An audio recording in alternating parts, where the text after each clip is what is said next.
What's the difference between making money on the side and running a business? There's probably a dozen ways to answer that, but if I had to give you my answer, I'd say it has to do with how you manage your money. Early on in the WordPress space, people were learning they could make money with their work, but were not managing it properly. I think we're seeing something similar in the creator space. So I've brought in Profit Expert Nev Harris to tell us the 4 ways to find hidden profit in your business and get your finances in order. Hey, everybody, and welcome to episode 277 of How I Built It. I'm really excited for you to hear my conversation with Nev Harris. And we do have an extended version of the conversation for members. So if you'd like to get ad-free extended versions of this and every episode of How I Built It, as well as access to my live stream archives where I build in public, and lots of other bonus content, you can sign up on the show notes page over at howibuilt.it/277. There, you can sign up for $50 a year. That's less than $5 a month. You'll also get all of the show notes. Again, that link is howibuilt.it/277. Thanks to this week's sponsors, Text Expander, Nexus, and LearnDash. You'll hear about them later on in the show. But for now, let's get to the intro and then the interview.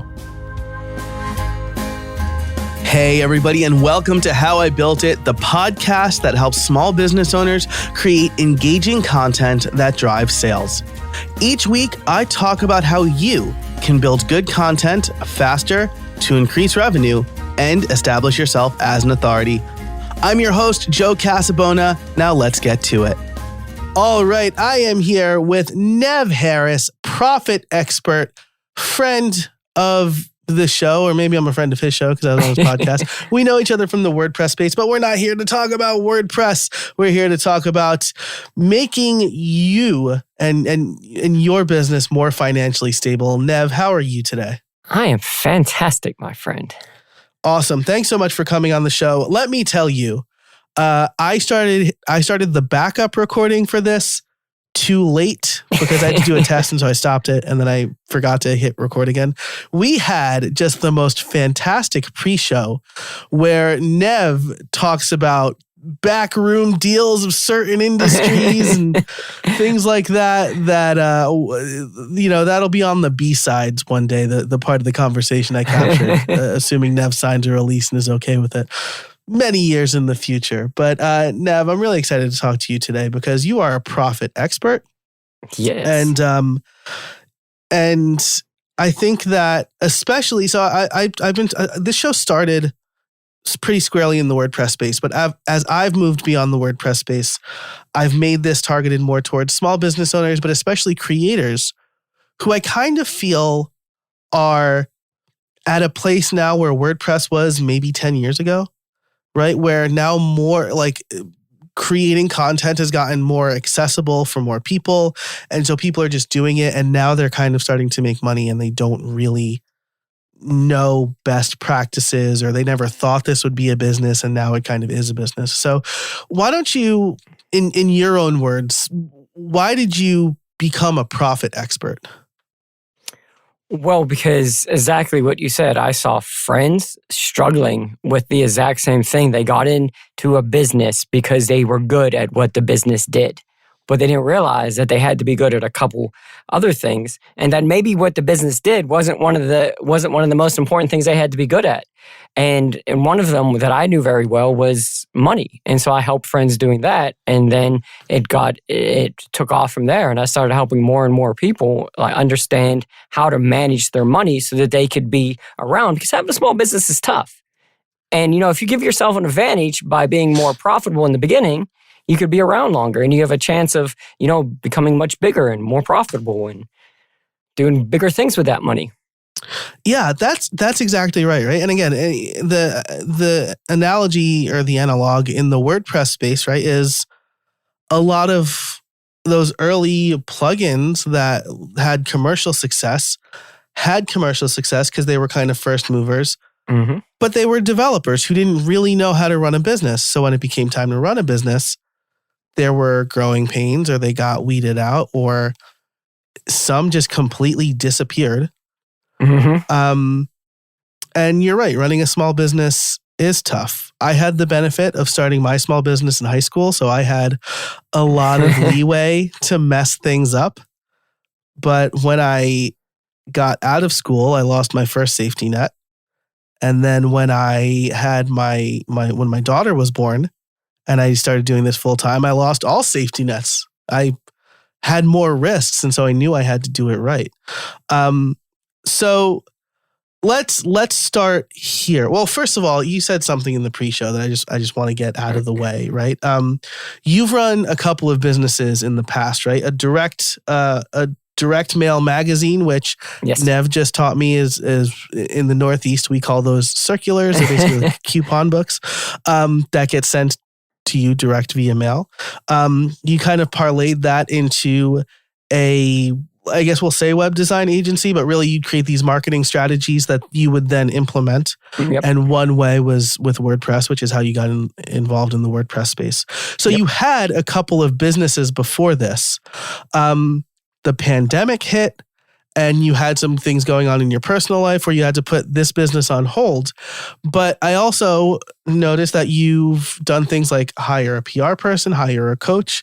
So, what's it like having the mindset of knowing you need to invest in your business early on?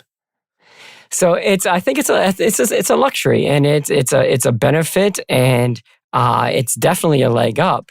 And what allows you to have that is managing money. Like, I've had businesses for 20 years, and I didn't start my first business with like being able to with saying, okay, I'm going to have $15,000 a month in expenses and no income. So, right. Because that's unrealistic.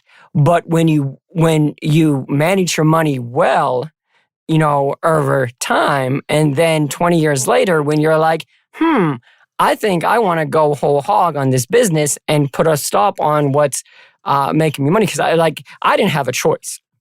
I mean, I had gotten really sick, like deathly ill for like 15 months, and I was out of it. But being that, I had amassed some savings and, I had a business that could run without me being involved in the daily basis, even though it took a hit, I was able to do that. But, even back when I first started, I always knew that, there's a thing, and this is coming from a finance person, you have to spend money to make money, but you have to spend smart money to make money, not just spend money willy-nilly. And there's ways to know which money's smart and which money's not. So, yeah, I love that, right? And Lexi Grant was on the show a couple of weeks ago, maybe a couple of months ago by the time this comes out. And she kind of said the same thing, right? She started her business, they got acquired.com. And she was able to invest in that business because she sold her last business. And instead of just like blowing that money on some nonsense, right? She knew that she could invest it and spend money on content writers and a really well-made, like highly produced podcast. Listening to early episodes of your podcast, I could tell it was maybe more produced than mine, right? You had the intro, you had some fancy editing done. Mine's really more of a linear type thing. And that's like at this point, it's an artistic choice for me. When I first started, it was like, I can't spend any money. I'm like paying an editor like $20 to edit this. But having some money and some savings and some runway, honestly, in place allows you to make better decisions and do things like, I don't know, not hire anybody who's just willing to throw any amount of money at you, right? Yeah, and so speaking of that, like that was smart money I spent on the podcast intro. There was some dumb money too that I did what is it when you did the teaser for the podcast coming out? And I spent a lot of money and wrote a script, and I got people to say, to make it. It was really, really funny, but nobody heard it. Probably cost me a couple $1,000s to produce this complete waste of money. Stupid money spent. That's funny. But if you go back and listen to it, it's pretty damn good. I did listen to it, and that I think that is the impression, Right? Because I'm like a narcissist, right? I knew I was going to be early on in the show, and I was like, oh, I wonder if I made it into the trailer. I did. Yeah, Spoiler alert. You did. I did, yeah. Right? Yeah. But I remember thinking like, wow, this is like, did he hire like a production company to do this? Is he like really good at audio editing? And I had no idea. Like, so yeah, I mean, there's smart money, there's stupid money. We're all probably going to do it, but like, I mean, you were aware of that, right? Just circling back really quick, I think I touched on something that's probably worth mentioning too, right? Is when you spend your money the right way, right? I talked about this in a WordCamp talk where I mentioned like being ready for the famine, like there's the feast and the famine. If you hit the famine and you have no work, then you're more likely to cut expenses that you probably need to run your business, right? Putting more work on yourself, and then you're just going to accept any client who's like, yeah, I need a website for like $500. Can you do it? Right. And then in your mind, it's like, well, that's $500 I don't have. Right. So, but I know in the pre-show, you kind of mentioned something about that as well. Yeah, I said, and we did this. So it's just like, and I found this out real quickly. You could sell a website for $500, $1,000, whatever. And that person, it's going to be just as much work as building that $15,000 website. But that person is going to fight with you over $50, $100. Okay. And you're like, that's 20% of what, I can't give you that. That's my profit margin. But you sell a $15,000 website, that person, their time is so valuable. If they could afford a $15,000 website, they're not going to hassle over $100 because it's not worth it to them. Because even if they win, they've lost because their time is worth more than $100 an hour. So and that's the difference. But we think we're not. We don't think we're qualified enough in the beginning to sell that $15,000 website. Well, here's the thing: you are, and you should. And because there are so many people fighting for that $1,000 website, and there's so few people fighting for that $10,000 website. So, you have so much less competition and so much easier of a chance getting those bigger websites. Yeah, I love that. There's so much more competition at the bottom, right? It's like a race to the bottom. You want to avoid the race to the bottom. And I love that. I've been there too. I accepted a nightmare client in college it was like a $300 website, and then her down payment bounced, like the check bounced, and my account was overdrawn. And, or it was the final payment maybe, but I mean, I was in college and I had no money. And, I basically said, I'm like, she's like, I told you not to cash that check until Thursday. I'm like, you also told me that you needed the site launched on Tuesday. So the site comes down and now you get to pay me and the overdraw fees. Like I at least had the chutzpah to say that. Yeah. But yeah, accepting nightmare clients is going to be definitely more work than it's worth. So you want to find you want to find the person who knows your worth. And sidebar on that, right? Somebody asked me to make them an e-commerce website that was going to have like 50,000 medical products that were being fed in from various APIs and stuff like that. And I said, it'll cost $25,000. And they said, that's a lot of money. And I said, that's 50 cents a product. Is your site not worth 50 cents a product? And they're like, well, when you put it that way, yeah. But in order for you to charge what you're worth, to make clients believe what you're worth, you need to know what you're worth, right? Mm-hmm. You can't just be looking at the bottom line going, I have no money, I need to take money. So the main topic for this episode is helping business owners find profit hidden in their business. What kind of profit is hidden? Like, how is there hidden profit? Well, there's hidden profit in your business because you're running your business in the dark without any insight into what's going to happen in the future. So let me tell you a story real quick here. there's something called the Stroop Test. And I find this to be really fascinating, and maybe you will. So I want you to try this, but not during the podcast. After the podcast, you try this, especially not if you're driving.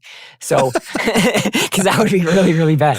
So I want you to write down 3 words. I want you to write down blue, red, and orange. Okay? And I want you to write down blue, but I want you to write it in a green pen or on Google Docs or whatever. Mm-hmm. And then I want you to write red in a yellow pen and then orange in a purple pen, okay? And then I want you to pause for a second and I want you to go back there and I want you to pronounce blue, red, and orange. Now, what's going to happen, and they've done this test a million times in psychology and everything like that. I've taken this test. So Joe knows. Joe knows. This is true. You will pause. You will have a problem saying blue if it's written in green. And so because, your gut is telling you that that's green, you need to say green, but your mind is saying it's the word blue.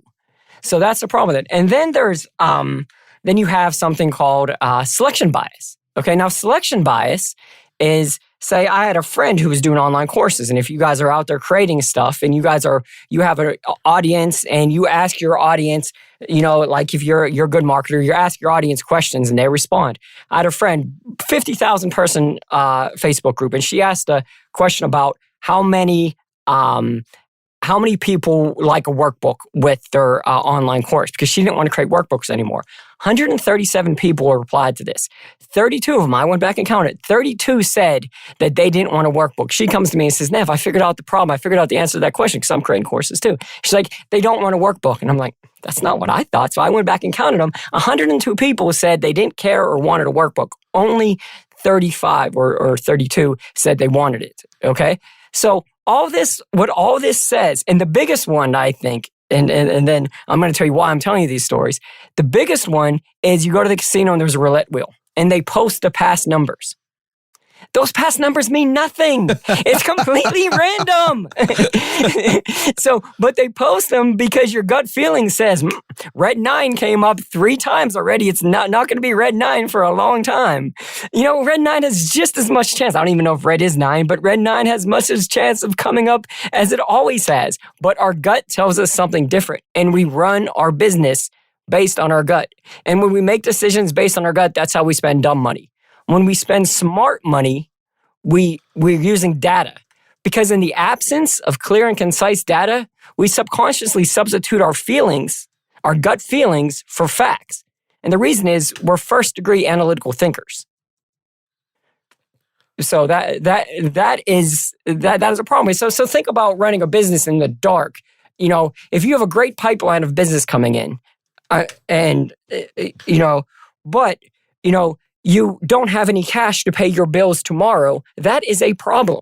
Because that pipeline, you can't go to somebody and say, hey, we haven't closed our deal yet, but pay me. Right. So right. I love that. It's almost like the people who say, I just need to find the perfect CRM. Like my whole business will fall in place if I buy the right CRM. Or I'm gonna buy this $5,000 online course and it's gonna fix everything in my business. But like, if you're not, that could be smart money, right? It could accelerate you. But if you're never gonna use anything, like then it's dumb money, right? Then you bought it on a feeling.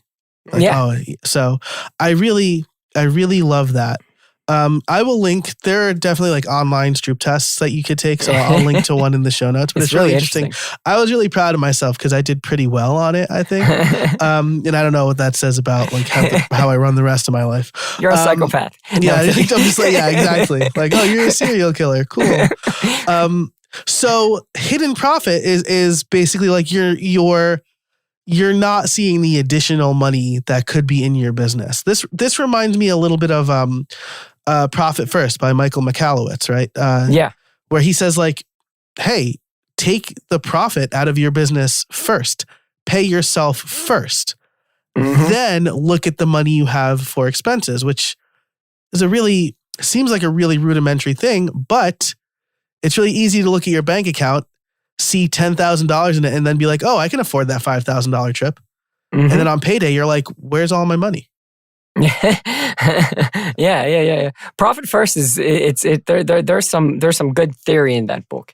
If implementing it's really good in the beginning, but when your business gets going a little bit, it gets really complex to keep that system up. Yeah, I mean, I had to abandon the method when I set up like a proper payroll for myself, right? Yeah. Because then I couldn't tell my accountant, well, like set up a payroll for me and put it in this account, and also take an extra 5% and put it in this account. So now like I still kind of run those numbers so that I know, what my like spendable amount is, but I don't have 4 different bank accounts for my business. Because you trained your brain. Yeah.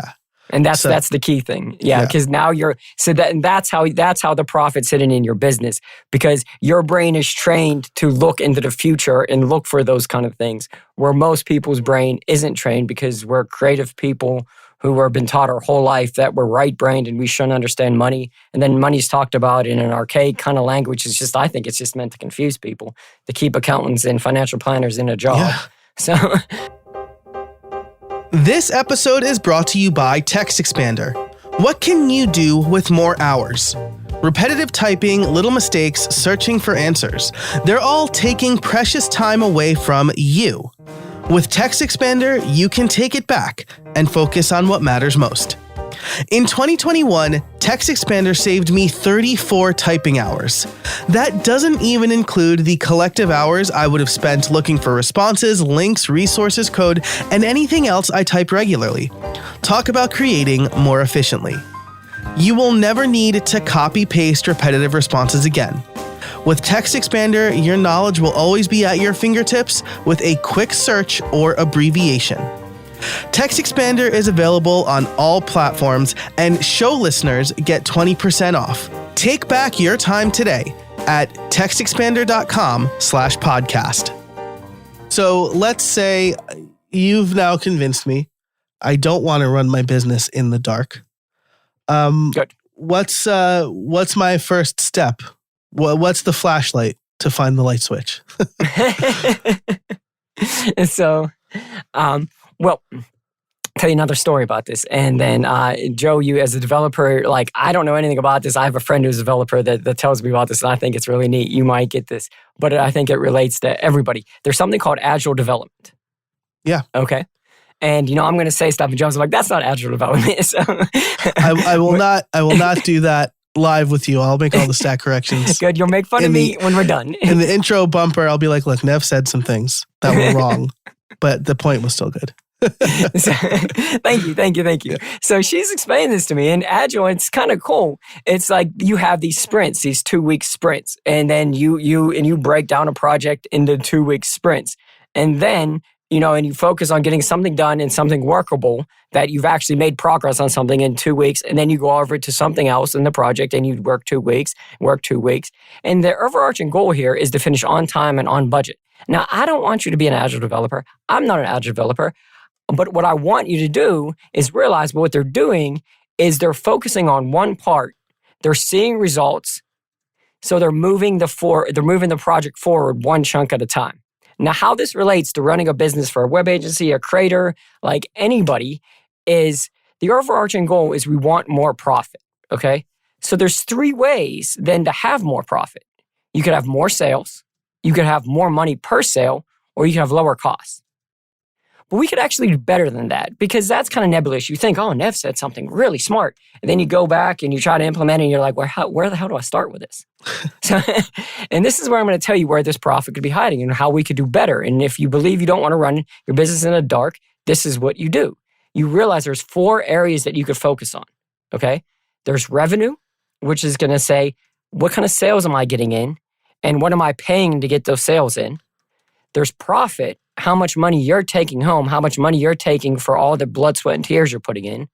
There's looking at your costs, because like you said, if you're spending $5,000 on a course and you're spending money on a CRM and you're spending money on this and you're spending money on that, your cost is like death by 1,000 cuts. Right. And then there's efficiency. How well are you running your business? How well are you using all the CRM you bought and everything you bought? So what you could do then is you realize you have these 4 areas. So every quarter, work on one of those areas. So say, you're going to work on cutting your costs. So for this one quarter, your goal is going to be cutting your costs. So it's like agile finance. Yeah. So then look at stuff. Do like on my website, I have you could get a free expense killer, and you list all your subscriptions out. Then you fill out a form that says, what do I use this subscription for? What else could I use it for? What else do I have that I could use this for? And I have not found a single person who hasn't saved themselves $1,000 a year downloading this form. Okay? Wow. So strong value prop there, folks. Yeah, and it's I'll free. link that in the show notes. and then you keep on doing that, and you keep on looking at it, and then maybe you come up with some KPIs that say where your costs are. And then every week you look at that KPI and said, what progress have I made? And by the end of the quarter, you've saved yourself maybe $2,800. And then $2,800, that every quarter you get $2,800 more in. So every year, then what's 2,800 times 4? It's it's like 56 times 2. So it's 100. Well, it's 11,200. Yeah, something so like that. There you go. 11,600. 11,600. Okay, so something around there. Math you is were difficult, right. people. You were right. 11,200. So 6 and 6 is 12. Yeah. Always has been. Always has been. So, and that's a way to, and then, so if you believe you don't want to run your business dark, pick a quarter and do this. So there's 4 of these. There's 4 quarters in a year. So every year you're becoming more efficient. You're lowering your costs. You're becoming more profitable, and you're bringing in more sales at a cheaper cost. God, I love that so much because just one of these in a vacuum isn't going to help, right? You can only cut your expenses so much before you're running a ghost ship, right? Right. But you do it once a year, right? Every 4 quarters. Now you're like, well, what new expenses did I pick up that I really didn't need to pick up? I think that's so great. I keep a Google sheet of all of my subscriptions. I think I got this from Justin Wise. I don't know if you are familiar with him. He's like a really smart and funny dude. I like smart and funny But when I first met him, I met him at Cabo Press, which is our mutual friend Chris Lemma's event. And he called me Italian Joe because that's how I and I called him Iowan Justin. So, but he kind of recommended something similar. I'm going to recommend Nev's resource because it's already set up and you don't have to do anything. But I created a spreadsheet and with kind of what I was paying, if it was monthly or yearly, and then the total cost. And then I labeled each one need, nice to have, or cut. And I was probably about $1,000 I was able to save myself that way. And so I think it's, you see measurable progress pretty immediately with that, especially with that approach. And the other thing, the other key thing is that if you probably are duplicating services. We all want the best. Your project management software probably has time tracking in it. So you probably don't need Harvest. Google Doc, a G Suite subscription will do a hell of a lot. And there's other programs that do better, but maybe you don't need. Maybe it's not and I love that column you have. Maybe it's a nice to have, but it's not required.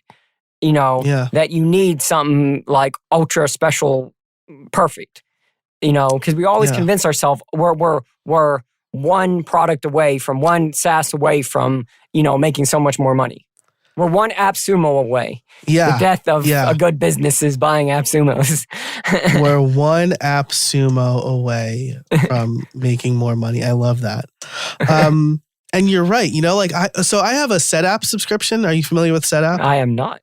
Okay, so this is a $10 a month subscription, and you basically get access to a Mac and iOS app bundle. Oh, cool. So there's a whole bunch of apps included. It's it's almost, and then I guess whoever downloads the app, each app developer gets a cut.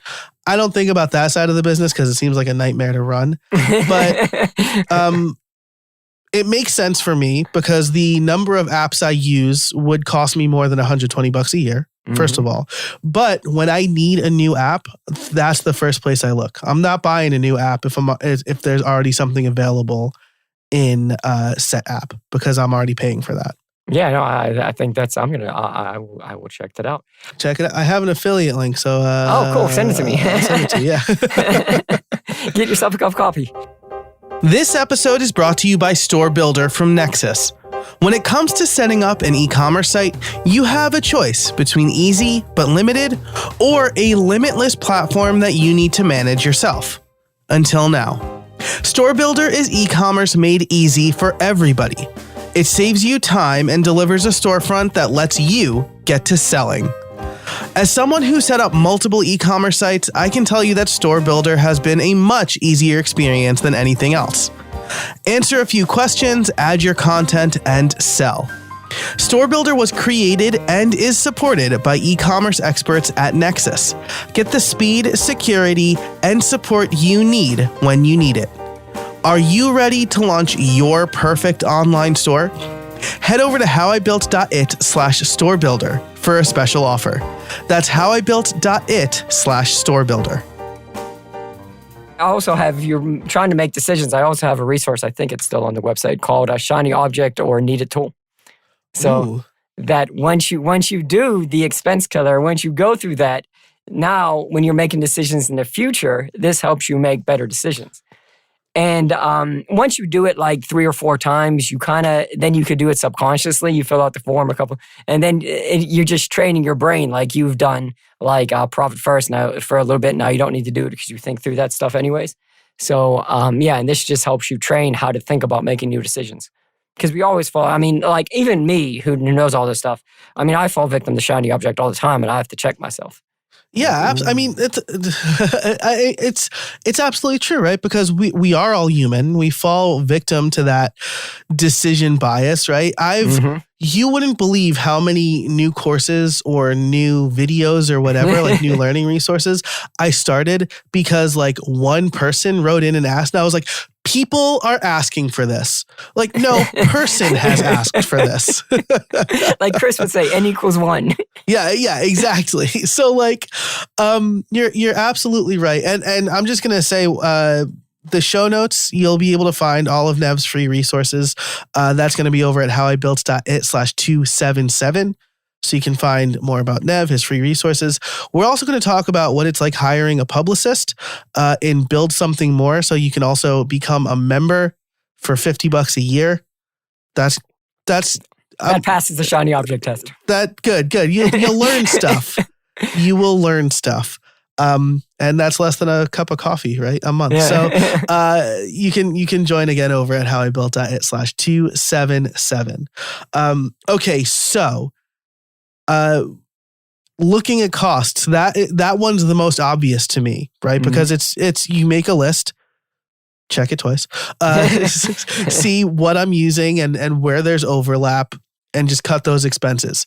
I did that on January 1st this year, and it's just like the endorphin hit that you get from like successfully canceled. That's like money just came back to me. It was great. But what about the other 3, right? Efficiency. Like, how do I know if I'm running an efficient business? All right. Now, efficiency. I'll tell you there the golden ratio. This is if you have comes in the efficiency category, and it is your time or your team's time. If you have people working for you, it's your total hours divided by your billable hours, and that'll give you a ratio. Okay. Now say, and Nev, what's the right ratio? Well, that depends on, it really depends on your company, on how your team is working, how you're working. But what you'll find over time is you'll develop a trend. Now, most people, you want to be around 70%, but if you're at 40%, that might just be your business. If you're at 90%, 70% might be bad. But just, for a ballpark, we'll say 70. So, and so you'll know if that number drops below 70, that means yourself or your team isn't doing like enough work that you could bill for. So, and the great part about that ratio is it affects all, that's in the efficiency category, but it affects all 4 of them. Because if you drop to 40, you might have a sales problem because you're just not providing the work for them, for your team to work on or for you to work on. So you can't generate the billable hours. Or maybe you have an underpricing problem. And so your team or yourself, when you find out what your billable hours should be, what your rate should be, is you're underpricing it and you can't make any money on it because even though you're billing the hell out of stuff, you can't make any money because your price isn't high enough.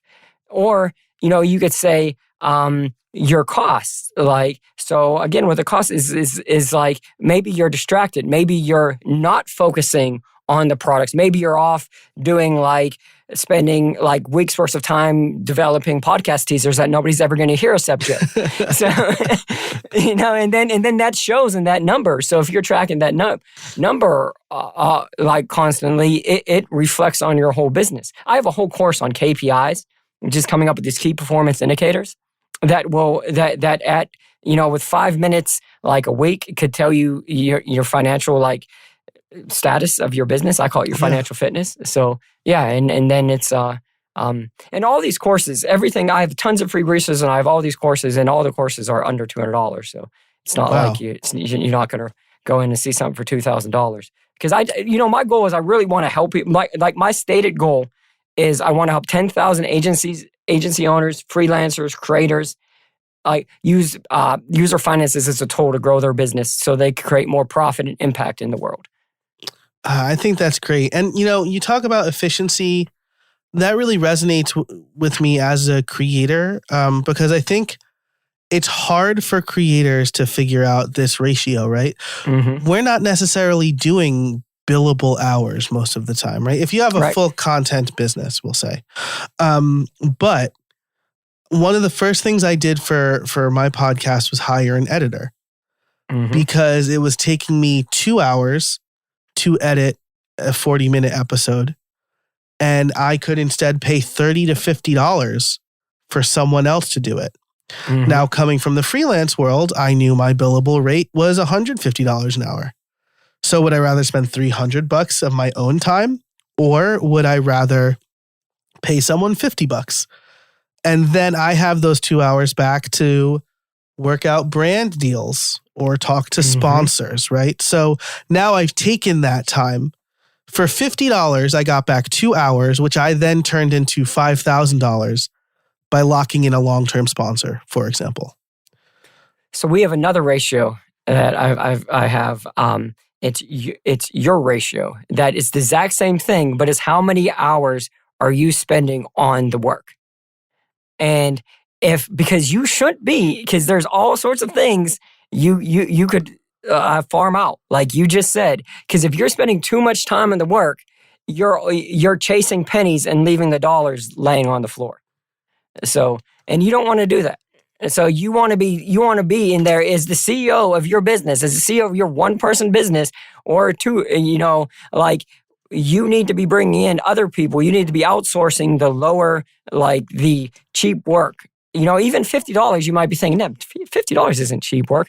But when Joe says he could create a $5,000 partnership, when you could create sponsorships and sell sponsorships and be creating strategic partnerships with other people to get your message out there to increase your subscribers, that is what the CEO of a business does. Yeah, that's exactly right. And yeah, totally, right? I get the bill from my editor sometimes and it's, sometimes it's close to $1,000 and I'm like, what happened? I just, I batch these episodes. I send him a lot of episodes sometimes. But it works out to about $50 an episode. And at $50 an episode, if I have a full slate of sponsors, I'm making $900 an episode. Super easy math, right? Mm-hmm. So I love that, your ratio, right? Because creators, we want to try to do everything. Edit, video edit. I was a video editor for hire for a long time. And then I was like, God, I hate editing. Uh-huh. And now I have a video editor too. And you know what? I was the bottleneck in my own courses because I would shoot the stuff and then I'd have to edit the videos. Now I shoot the stuff. I send the videos off to my editor. Shout out to Fred. He edits them again way faster than I would do it. My virtual assistant creates the title cards, right? The thumbnails for the videos. Mm-hmm. And I can focus on making the marketing material, getting myself on podcasts, providing value for people, building my mailing list, and then selling the course. That's the stuff that, I mean, honestly, I probably want to hire somebody to do some of that other stuff, but the biggest time sucks for me and the things I liked doing the least are the things I hired out for first. I'll tell you a story that I'm going to look into right after this podcast is Riverside, the program that you use, because I had a podcast and my podcast has gone into a lull because for me, it's not that it takes so much time and I couldn't hire somebody to do this, but it's just, I just don't like doing it. And it's a drag, it's a hassle to like record it in Camtasia, record it in GarageBand, and then package that up, upload it in the drive, send a link to my designer and have them. And so to me, like, that's one of the reasons, like, I've not, like, if I was going to be completely honest, I've not really done podcasts lately because it was just such a hassle to all the work afterwards that I was just like, I'll get back to that. So, you know, like Riverside you were explaining, like, I was like, oh, wow, this is amazing. So I could just send a link to my guy and not have to worry about anything. So I'm in. Yep. My goal in life is to make podcasters as efficient as possible so that they can get sponsors and actually make money with their podcast. Like that's my whole thing now.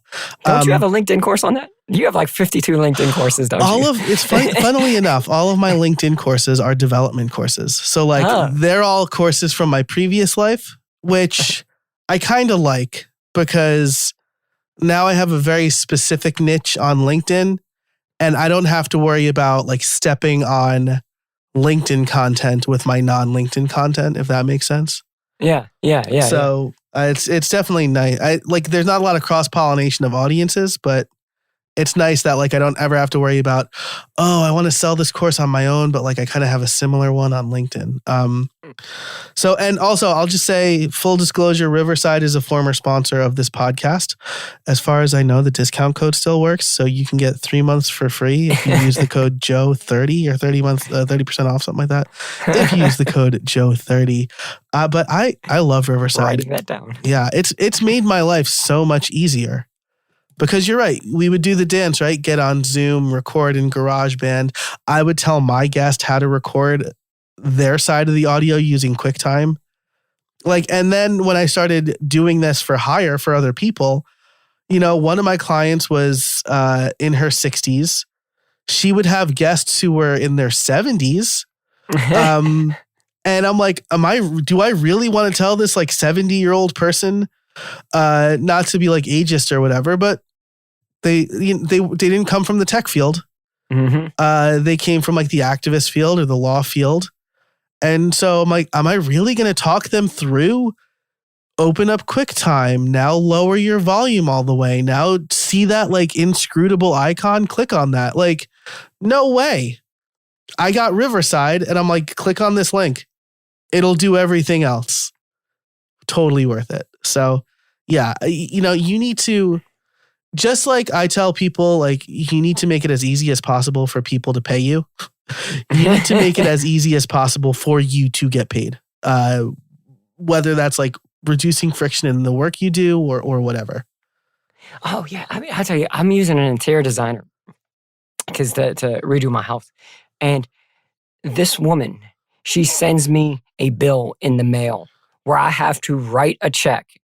And she's not cheap. It's a big bill every time. Yeah. I have to write a check. And then I have to have the money in my personal checking account to cover the check. And I don't have that much money in my personal checking account because I only put money in it when I need to pay bills. And I pay bills once a month because just the way I do things. And she makes it, and I tell her, I said, it's going to take me a couple weeks to pay you. And she gets kind of pissy about that.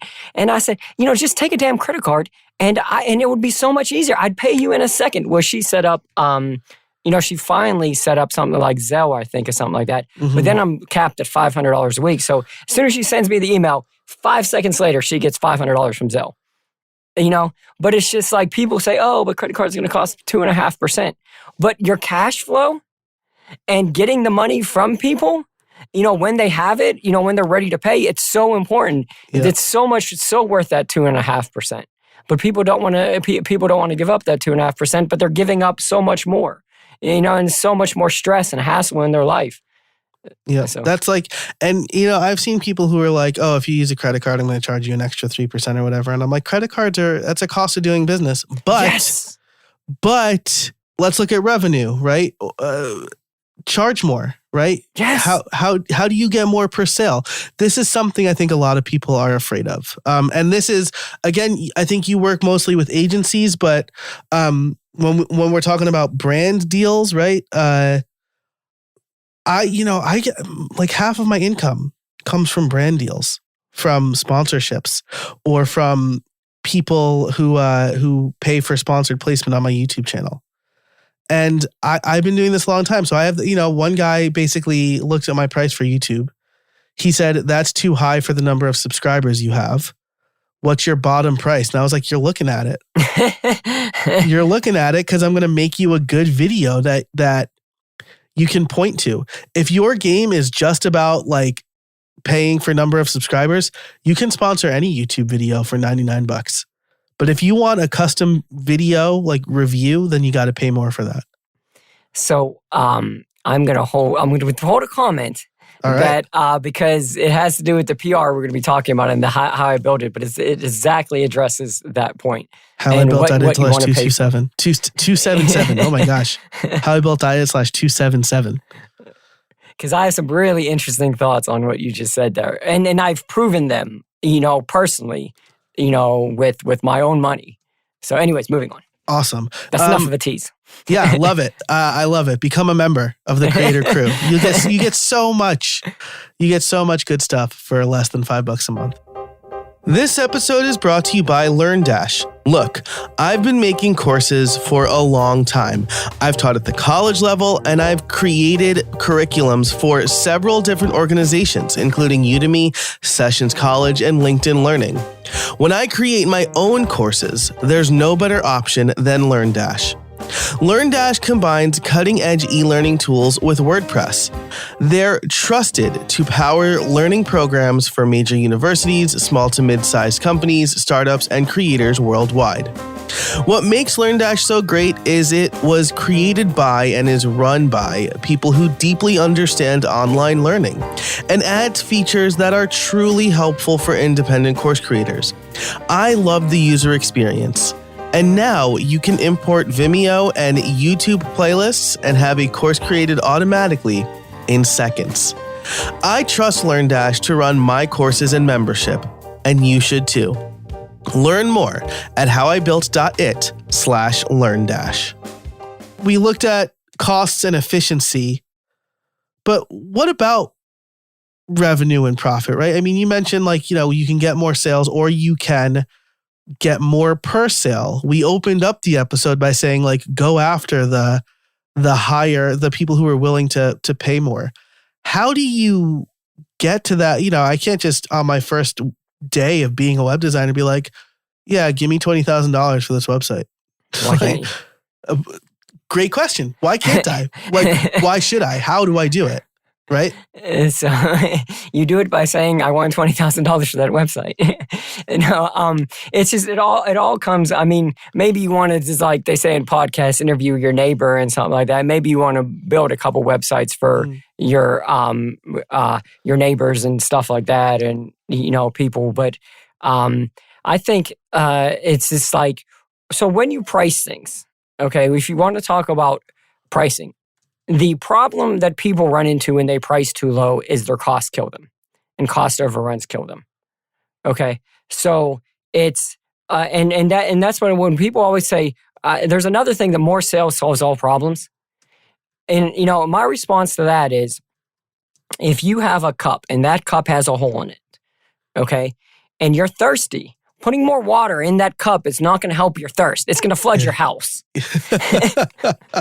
So if you have a business where your pricing is off and your costs can get out of control sometimes, if you're following the greatest pricing model in the world, but your costs run out of control because it takes too long, you misquoted, you did this, and you get 10 times more of those projects in, it's going to kill your business. Because you're gonna get a lot more sales. You're going to have $1 million worth of sales and $1.5 million in expenses. So what you got to do first is like really get a hold of your cost, and then you could start, raise your price till the fact that you have your cost set as a foundation, and then you build your business on that.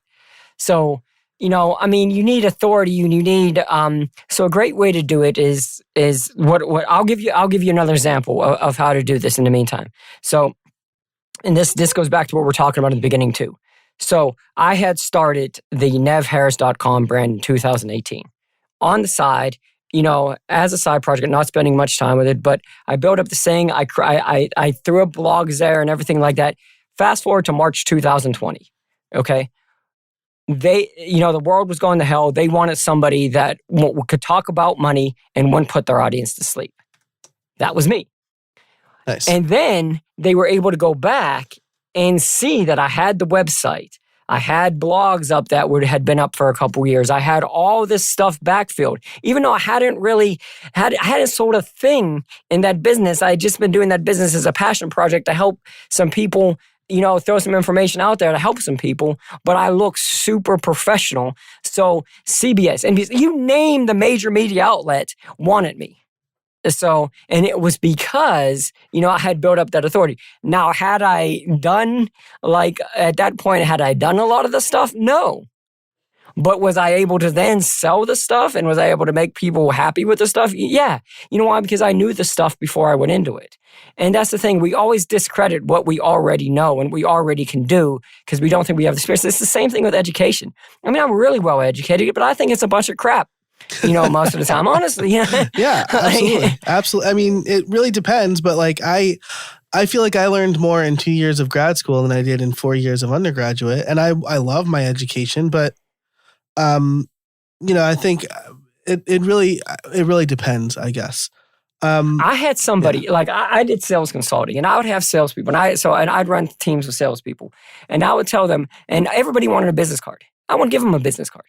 Because I wanted them to go out and make a sale without a business card, because the business card was a crutch. Yeah. And this is back in the time when business cards, I'm a little older, Sure. we're back in time when business cards actually existed. But, and I wanted them to go out and see that they can make connections and make sales without a business card, because they didn't need that they had it all inside of them. And so I think that's the biggest problem we have with pricing higher, because we don't believe in ourselves. Other people are going to believe in ourselves if we believe in ourselves. I love that. And you're right? It's easy to say I gave out 100 business cards. I don't know what's happening, right? But a business card is not a closed sale. Yeah. So if someone, or it's almost like, I would do this in high school all the time. I was not good with women. I gave her my number, right? I didn't get her number. I gave her my number. I put the ball in her court, right? So now if she doesn't call me, I guess she didn't like me, right? But if I got her number, right, then I could try calling her and I could show her the wonderful guy. I guess that worked out because I'm married happily with 3 kids. But the point is, putting the ball in someone else's court is a little bit of a scapegoat. Yeah, it's vanity metrics. Yeah, it's vanity metrics, exactly, right? Just like revenue. Like you said, revenue is I've heard people go I'm making $1 million in revenue. And I'm like, what are your expenses? If your expenses are $1 million, $1,001, then you're not running a good business. You're operating at a loss. I had a friend that had grown her business huge over 4 years, was at $500,000. Her goal was to get to $750,000 that year. She got to $1 million. She was her profit margin fell more than double. So she actually made less money, but had 4 times the stress and headaches. Jeez. For less money. And because I was helping her out along, and I was helping her myself, and I was helping. Then she was feeling herself. Yeah. And I said, we don't want to scale that fast. And she says, you're just a hater. So, and then, so she came, good friend of mine, one of my very best friends, but she came back. She's like, okay, could you help me? I was like, yes. So sometimes it's I can tell I can tell my son, he's almost 2, I can tell him as many times as I want. Oh, don't put your finger in the door. It's going to get hurt. But until his finger actually gets hurt, he's not going to listen to me. When I use my 2-year-old, it sounds really callous. I should have used my 5-year-old. I was like, I'm not talking down to you. I do not think you're my 5-year-old. Well, I look like a 5-year-old. So there's 2 more things I want to touch on here because I think they're really important. Again, no matter what business you're running. People say more sales solve all problems. I love that you debunk that, right? Because it's really easy to think that in a digital business, right? Oh, if I just sell more courses, if I make more courses, if I sell more courses. Imagine you have like a physical product with a fixed cost. Imagine it costs 99 cents to make that thing. The lowest you could absolutely sell it for without operating at a loss is 99 cents. So if you drop it to 98 cents just to get more sales, you're losing a penny per sale. And then the other thing is, right, if you believe in yourself, right, you need to charge more. Here's the thing about new projects. Those new potential clients or new potential brands, they don't know how much your last client or brand paid you for your work. Right. If you believe that your work is now worth more, maybe because of that project, then you should charge them more. You shouldn't be like, oh, well, this is how much I charged for the last project. No. Especially if it's worth more to that new client or that new brand. Right. And so people are going to have now I can tell you right now, the pushback people are going to have to this, and it's going to be like, well, that's greedy capitalism. So, but like, what can you do with that money? So you could give your team, then if you're not a greedy capitalist, then you could if you're a smart capitalist, what I would call a compassionate capitalist, you could turn around and give your team raises. You could turn around and fund a little league team in your community. You could turn around in the WordPress community and give 5 for 5. You could do so much. You could create so much more impact when you have so much. When you're making so much more money. So, and it's the ugly truth of our society, but it's true that. And so you could take some of your time and donate it because you don't have to be working your fingers to the bone to make a subsistence living. Yeah, I mean it's only greedy capitalism if you're a greedy capitalist, right? Like exactly. I want to charge more. I want to make as much money as possible because I want to make my family as comfortable as possible. Right. And that's a good thing. And, I donate money to certain causes every year.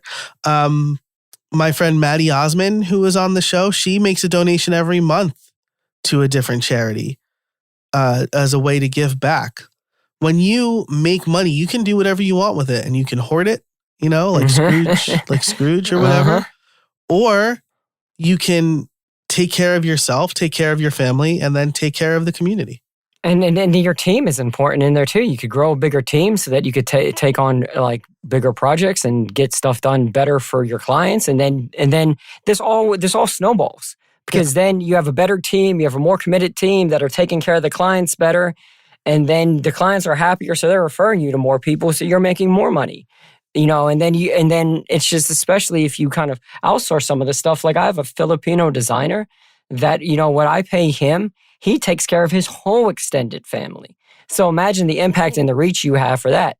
And it doesn't cost me that much more, and so it's just like, yeah. And it's just like, I'm like, yeah, the not to get into a rant about capitalism, so I'll shut up now, but No, but like, I mean, I totally get it. Right. And this is the benefit of running your own business, whether it's an agency or whether you're a creator. If you want to handcuff yourself to a fixed dollar amount, that's only the amount of money you need, you'd be better off getting a full-time job because you're setting yourself to a fixed income and you're not dealing with the stress of running a business.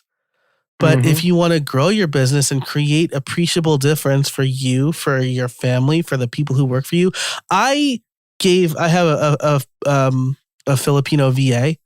I gave her a 50% raise recently because she's totally worth it to me, and she really appreciates that.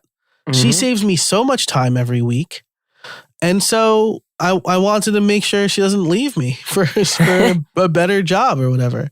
Yeah. And then the impact she's going to be able to create with, and like I said, with me, like with the money that I had made, when I got really sick, I wasn't destitute. I didn't miss a meal. I didn't miss a mortgage payment. I didn't miss a car payment, and I didn't lose my business, and I had to shut down one of my businesses, which I wasn't too sad about because I was burned out by it, but it's kind of the bonus.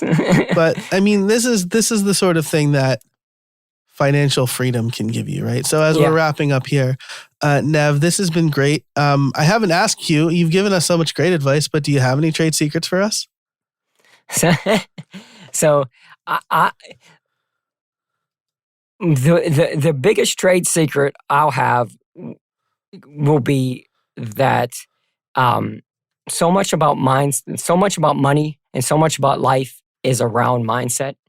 And that if you could get over your fear, your thinking of the complexity of the time it will take, and realize that there are systems out there that will allow you to understand the stuff and apply the stuff in a short, easy way, that, and then you'll be able to use your money as a tool to grow your business. So I think that is powerful. I love that. Nev, if people want to learn more about you, where can they find you? If they want to, nevharris.com is my website. I'm the Nev Harris at most social media. So I'm primarily on Twitter, and we're bringing up Instagram again. I'm getting back involved in the social game. We have a blog at nevharris.com. All right. So you'll find me scattered about the interwebs. Nice. You getting into TikTok? You TikToking? See, with my ADD and TikTok, it doesn't really work out well. I need stuff that can be planned out. I hear you can get all the best financial advice on TikTok, right? Like, whatever. Well, Nev, this was great. I really appreciate it. If you want to learn more about Nev, go to any of the things he mentioned, get those free resources he mentioned. I will link to that and everything we talked about in the show notes over at howibuilt.it/277. Once again, if you want ad-free extended episodes of this podcast where you can hear Nev and I talk about what it's like hiring a publicist and a story based on when I told the bottom price story. That's how I'll key you into that. You can go to howibuilt.it/277. There will be a link to join the creator crew right there for just $50 a year. But that's it. Nev, thanks so much for spending some time with us today. Thanks for having me. It was fun. And thanks to our sponsors, and thanks to you, of course, for listening. I really appreciate it. And until next time, get out there and build something.